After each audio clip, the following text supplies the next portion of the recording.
America की जानिब से ईरानी बंदरगाहों की नाकाबंदी के ऐलान के बाद तेल की कीमतों में इजाफा हो गया है।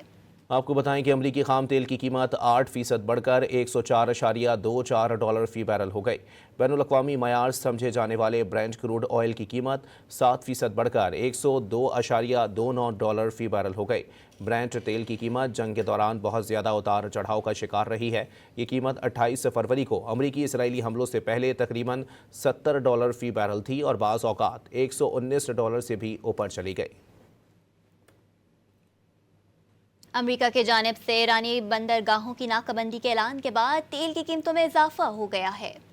आपको बताएं कि अमरीकी खाम तेल की कीमत 8% बढ़कर $104.24 फी बैरल हो गई।